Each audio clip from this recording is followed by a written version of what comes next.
실제로 중년 여성들이 다이어트를 할 때 제일 힘들어하시는 게 식단이죠.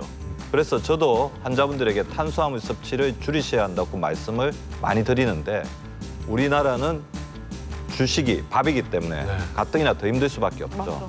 게다가 밥은 탄수화물 중에서도 단당류로 매우 분해되기가 쉬운 그런 음식에 속하거든요. 이 단당류를 특히 조심하셔야 하는 이유가 있는데요. 분자 크기가 큰 다당류는 몸에 다 흡수되기 전에 체외로 배출되는 양이 많은 반면 단당류는 빠르게 흡수되어서 바로 체지방으로 변화하게 되거든요. 예를 들어서 설탕을 섭취하면 소장에서 분해되고 혈액에 흡수된 다음 일부는 에너지로 사용되고요.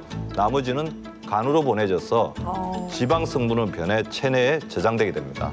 근데 이렇게 설탕이 체지방으로 변하는 데까지 걸리는 시간이 고작 30분밖에 걸리지 않는다는 것입니다. 너무 짧다. 아니 30분이면 진짜 식사 끝나고 잠깐 돌아서면 커피 한 잔 마시면 30분 지방이 바로 지방이 왜 이렇게 쌓이는 빨리 거예요. 쌓인 거야? 근데 너무 빨리. 아까 고수분 탄수화물 드셨거든요.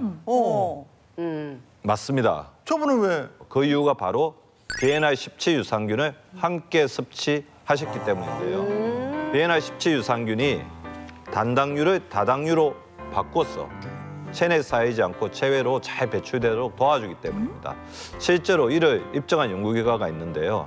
지에게 12주 동안 BNR17을 섭취하게 한 후에 대변 검사를 해봤더니 섭취군에서 다당류 함량이 5배 더 높게 나타난 사실을 확인할 수 있습니다. 즉, BNR17 섭취로 탄수화물이 다당류로 전환되어서 체외로 배출되었다는 증거인 거죠. 그래 몸에 흡수가 되지 않았다. 지금 체내에 분자 크기가 작은 단당류가 투입됐어요. 체내로 바로 흡수돼서 쌓이고 있죠. 이때 단당류가 BNR17 유산균을 만나면 어떻게 될까요? 뭐야? 단당류가 분자 크기가 큰 다당류로 바뀌면서 이번에는 흡수되지 않고 체외로 배출되는 게 보이시죠? 그렇지. 시원하다.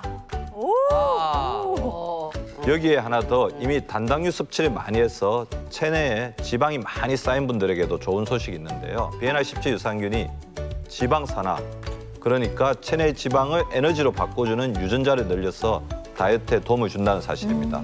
실제로 한 연구에서 지에게 BNR17 유산균을 10주간 투여했더니 지방산화와 관련한 유전자의 발현이 증가한 것을 확인할 수 있었다고 합니다. 네. 근데 이게 다가 아닙니다. 다이어트 유산균이라는 이름에 걸맞은 또 다른 건강 효과가 있는데요. 여러분들은 한 군데만 살을 없애준다면 어느 부위를 빼고 싶나요? 뱃살이죠. 배죠, 배. 뱃살이 싹 걷어지고 복근이 그냥 싹. 복 있잖아요. 그래. 네, 특히 중년 여성분들의 경우에는요. 이상하게 배에만 유독 살이 찌는 걸 느낄 수 있는데요. 그 이유가 있습니다. 완경 이후 여성 호르몬이 줄어들기 때문인데요.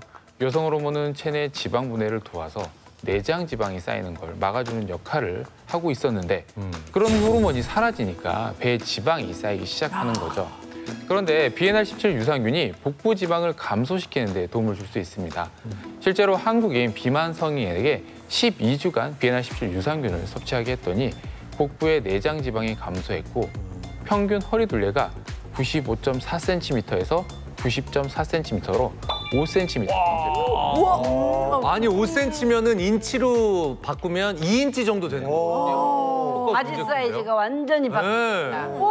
또 다른 연구에서는요, 성인 62명에게 이 12주 동안 BNR17 유산균을 한번 섭취하게 봤습니다.